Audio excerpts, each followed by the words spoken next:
que l'Afrique est pauvre, sauvage, avec des guerres, des conflits, sans nous préciser que c'était leur vache à lait. Nous poussons parfois nous-mêmes à avoir peur d'y retourner pour les vacances ou pour développer, car on a été trop déracinés. Ils nous ont dit, ton histoire n'existe pas ou plus, et ils ont écrit des mensonges sur la leur pour mieux le vendre à leurs enfants, mais surtout pour dominer celle des autres, en passant par le royaume de Soundiata Keïta, de Mansa Moussa, l'homme noir le plus riche de l'histoire de l'humanité, bien avant Jeff Bezos et ses amis. Ils nous ont dit à l'école de retenir le nom de Thomas Edison pour l'invention de l'ampoule, en oubliant volontairement Lewis Howard Latimer et son filament de carbone avec son invention de la lampe électrique. Ils nous ont dit que l'Égypte antique de Toutankhamon, Ramsès, Khéops, mais aussi Hotep, scientifiquement prouvé noir, était une thèse complotiste. Et que la terre des Noirs, traduit par Kemet, ne prouvait rien, malgré la forte ressemblance des traits physiques des Noirs aux statues égyptiennes. N'oublions pas les nez cassés. Et puis ils ont dit que Yoyot, Jean Yoyot, leur égyptologue de tous les temps, lui et lui seul détenait la vérité sur l'histoire de l'Égypte. Mais que le travail de Cheikh Anta Diop est une imposture, car c'est à eux de choisir comment s'écrit notre histoire. Ils nous ont dit, nous allons garder vos objets d'art dans nos musées pour qu'ils ne soient pas détruits ou gaspillés, comme avec l'os d'Ishango du Congo, la preuve la plus ancienne de l'utilisation du savoir des mathématiques dans l'humanité, et qui a été initiée par les Noirs. Ah non! Il faut surtout pas leur dire que des choses utiles ils ont inventé. Ils nous ont dit qu'ils ont fait la première déclaration des droits de l'homme en 1789, alors que la charte du Mandingue existe depuis 1236 et prônait déjà la paix sociale dans la diversité, l'inviolabilité des personnes humaines et de l'éducation, l'intégrité de la patrie, la sécurité alimentaire, l'abolition de l'esclavage ou encore la liberté d'expression. Quelle coïncidence! Ils nous ont dit, vous n'avez pas de civilisation, d'inventeurs, de chercheurs, de scientifiques, de philosophes, en passant par Thalès, Pythagore ou Hérodote. Ils nous disent aujourd'hui qu'ils sont là pour nous aider, pour lutter contre le Covid alors qu'ils n'arrivent même pas à le contrôler. Nous aider à nous délivrer de la famine avec leurs produits exportés, de nous délivrer des guerres que certains d'entre eux ont créées dans leur propre intérêt. Alors, ils ont créé des ONG pour donner du sens à leur vie, sans toutefois aider la vie de celles qu'ils prétendent protéger. Ils sont venus avec le FMI, la France-Afrique, le CFA, l'ECO et même le UN aujourd'hui.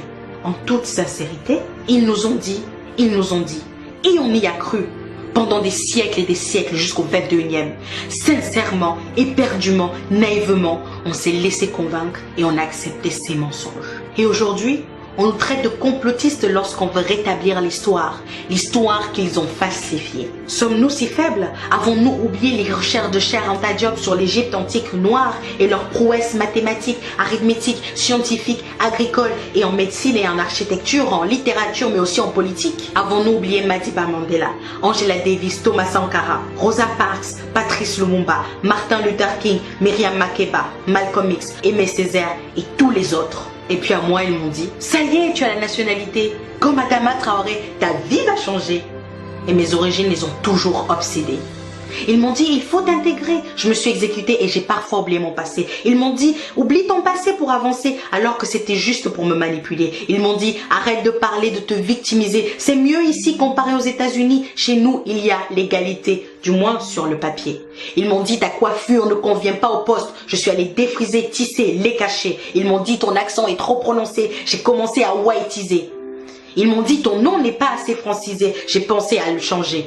Non, je ne l'ai pas fait. Mon prénom l'avait déjà été. Ils m'ont dit, ta couleur est trop foncée. Mais comparé aux autres, ça va pour se moquer. Ils m'ont dit, il te faut un diplôme. Et je suis allée jusqu'en Chine pour étudier. Ils m'ont dit, il te faut de l'expérience. Et je suis allée travailler. Ils m'ont dit, il te faut du réseau, de la connexion. Je suis allée chercher. Et puis ils m'ont dit, je suis dans le regret de t'annoncer que nous ne ferons pas suite à ta candidature, car malgré tout l'intérêt que nous portons à ton profil, parfois trop qualifié, ce dernier a été refusé, sans même me dire désolé. Ils m'ont dit liberté, égalité, fraternité. J'ai voulu y croire parce que cela sonnait juste, mais quelle naïveté. Et enfin, ils nous ont dit beaucoup de mensonges, avec un petit mot d'accompagnement, rentrez chez vous.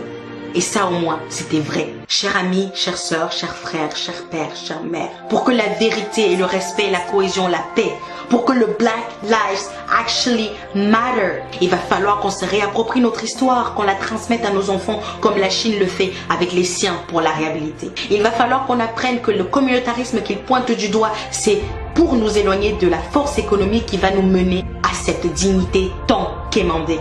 Il va falloir consommer noir ou buy black. Cela va nous faire avancer.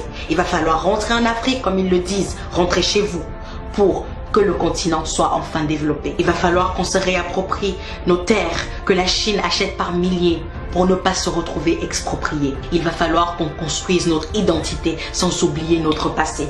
Il va falloir qu'on se réapproprie notre économie avec l'aide d'investir au pays. Il va falloir qu'on ait l'estime de nous-mêmes avec les vidéos de Mukwesa, Grandeur Noire, Pensée Kamik, Lenny Muga, Kemi Seba, mais aussi Crazy Sally et Soudei. Il va falloir comprendre la politique pour s'asseoir en tant qu'égal face à l'Asie. Je parle de la Chine. Il va falloir tous les jours appliquer ce qui a été dit pendant les rassemblements d'Adama et de George, car ce n'est pas fini.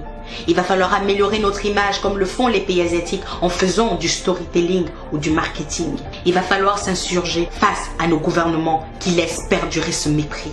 Il va falloir dénoncer, mais il faudra agir aussi. Il va falloir qu'on garantisse à nos enfants, aux enfants de nos enfants, un monde dans lequel ils puissent vivre égaux et libres, à moins que vous vouliez que The Doll Experience se répète sans fin à l'infini. Il va falloir qu'on leur dise qu'il faut qu'ils soient fiers de cette couleur ébène avec plusieurs nuances et coloris.